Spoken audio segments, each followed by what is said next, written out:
album for the young, number 30, is an F major, and it has a wonderful, redundant, rhythmic and melodic fusion of a dotted eighth 16th rhythm leading across the measure to a half note, and sometimes a dotted eighth 16th over the measure to a quarter note. Nonetheless, you want to have this little springboard dotted eighth 16th going across, and how you execute the entry into the longer note is critical through the whole 2 pages, the whole piece. And then there's an interlude where we don't hear that dotted eighth 16th, and we have a beautiful middle section that has 2 gorgeous voices intertwining each other, in addition to the bass and tenor voices that come in. So the way I think of this beginning idea, this motif, and I might want to count 1, 2, 3, ta ya, so you make sure that the dotted eighth part is indeed held long enough, such as 1, 2, 3, ta ya, and then comes there 1, 2, 3, ta ya, and 2, 3, 1, 2, 3, ta ya, fall down, 2, lean, let's rest, 1, 2, 3, ta ya, and less, 1, 2, 3, ta, push. So I'm pushing into those longer notes.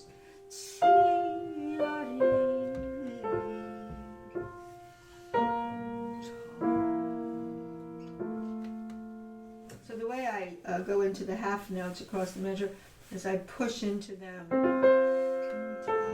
this way, that way. And then I have a little wrist forward for that. 1, 2, 3, time, push, wrist forward. Fall down, 2, push, bless, rest. 1, ta, push. Maybe an echo. 1, 2, 3, ta, ya. Maybe softer this time. 2, fall down and lean. Be really careful how you're phrasing that cross, especially here.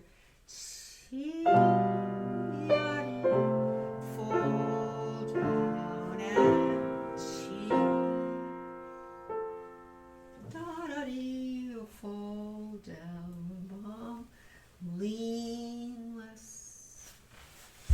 Now the left hand's interesting. Under that is doing a quarter note to a dotted half. So to lay that there, what I would do is up 2 5s. Fa, ta, to, push, and under. You have 2 Fs next to each other. You want that second F to be a different timbre than the first F you played. So the first F is this, and it goes to there. Now this is underneath, and underneath, doubling it. And you have this lower voice, to resolve, and sometimes I double my hands to keep my 2 hands going, but obviously that's the left hand. And then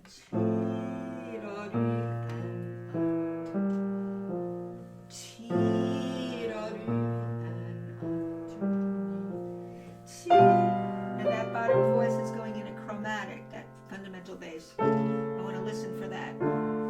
So what's happening on the bottom is this, this, this, this, dominant tonic. Listen for those meandering voices there, because right on top of that is this 2-3.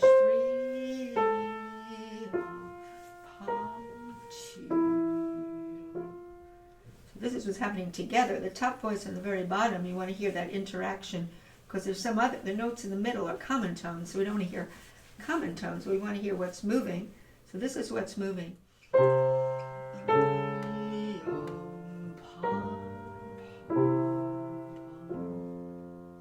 That's important. And you voice all the voices, you know, those are the moving duet voices there, which you want to tune your ears into.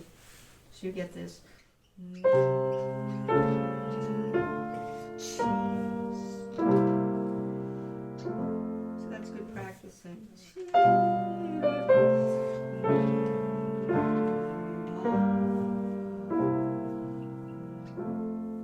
And remember, this is back tempo. Now this middle section is very interesting because for several measures we don't hear the ta-da-da anymore. And so we have an interlude here. And the interlude's interesting because he comes in with this octave with an SF where you push. And then, let's forget this top line for a minute. Listen to the middle line, it's alto. And you want to drag the F minor harmonic minor. You might as well finish that. Now here comes the alto again.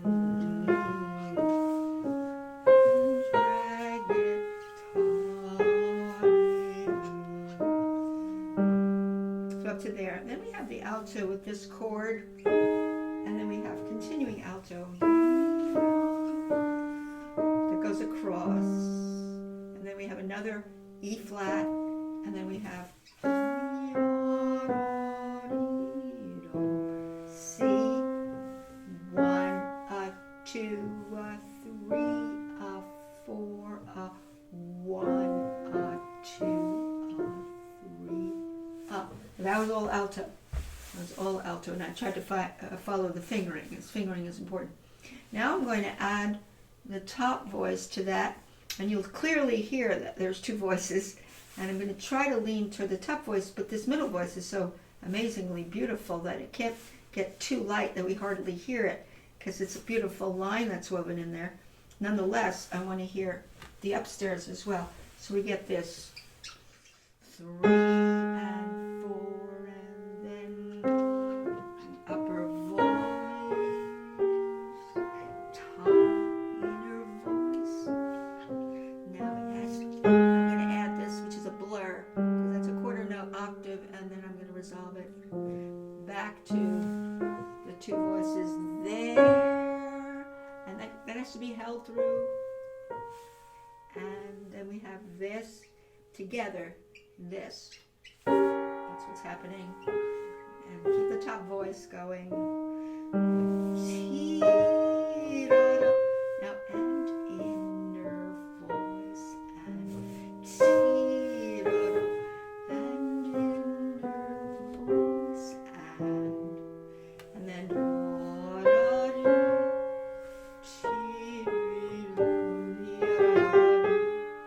to push.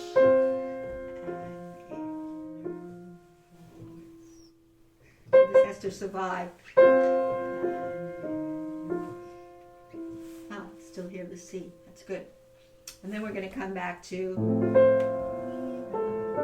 see how beautiful that middle section is. It's absolutely gorgeous.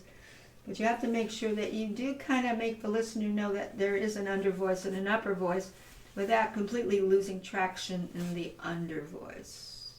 Then in the bass under that we have 1, 2, 3, 4, 1, 2, 3, rest, 1, 2, 3, 4, 1, 2, 3, 4, 1, 2, 3, 4, 1, 2, 3, 4, 1, 2, 3, 4. 2, 3, 4. It's really all these voices put together. This middle section is so amazing. So I'm going to go slowly. So we have this starting, and then we have this bass,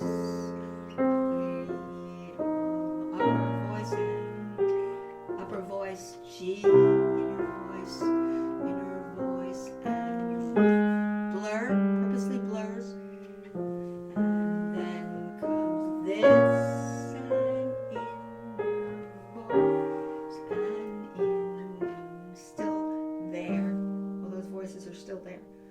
we have this. I'm just going to continue.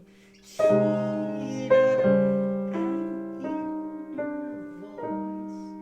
did that wrong. I'm going to do that again.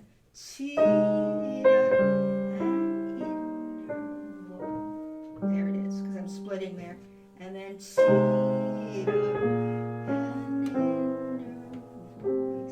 and distorting the rhythm just to show you what's happening.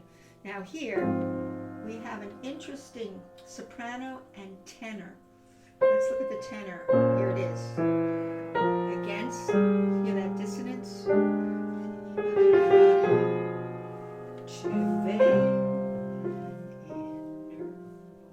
Slips into coming back to the beginning idea.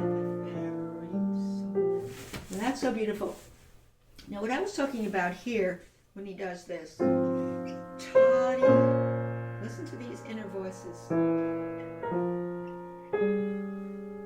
Sounds like it's wrong. It's exactly what he wants. It's these minor seconds. Minor seconds, they actually create major sevenths. When you invert a minor second, you get a major seventh. You get that dissonance. So you can hear that. Here it is. Here it is. Here it is.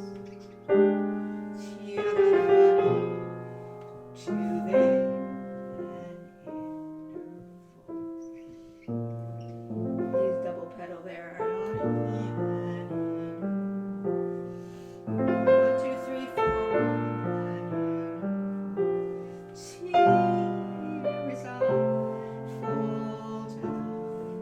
This is a big surprise.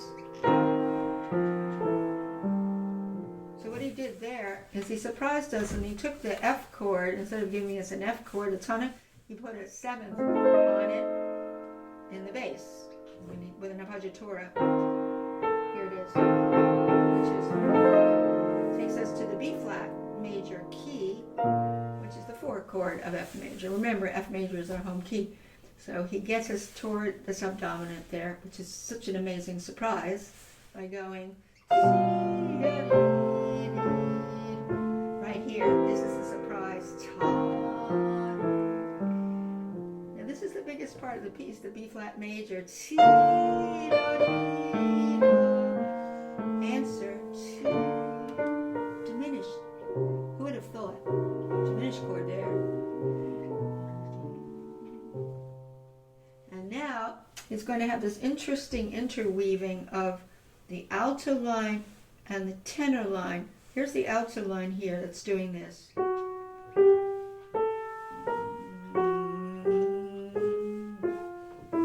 It's very soft.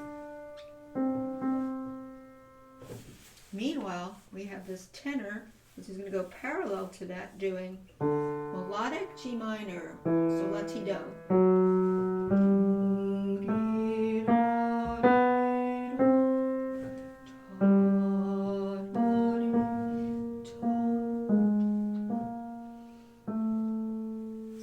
Isolate those middle voices. This is not soprano. It's alto and tenor with the right finger, and you go slowly so you see what it's doing. It starts in tenths. You can see the tenths. Now we're going to get some chromatics right here. There it is. And then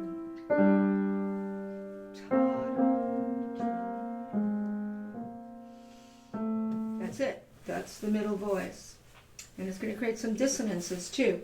Now the upper voice, this is really the framing melody, coming in with and 4 and 1 and 2 and a 3 and 4 and a 1. That's the melody. And you have all this busy work inside. And then you have the very fundamental bass going down.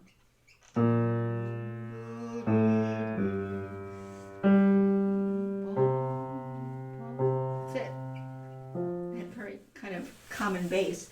But now we want to weave all these 4 voices together, but I would go toward that soprano, and I'd make sure the listener hears the meandering middle voice as well, so you get the push. He wants that dissonance. Look at this. Lots of dissonances here. He does the dissonance, and he meanders to the consonant. want that soft. Now I'm going to continue meandering. Now here comes my soprano. You can hear that soprano.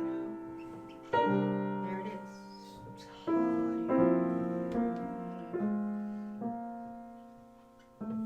There it is. There it is. Now that's a tricky place to let the listener know what you're bringing out. That's just not just a hodgepodge of notes, but they each have their own meaning and their relationship inside and outside.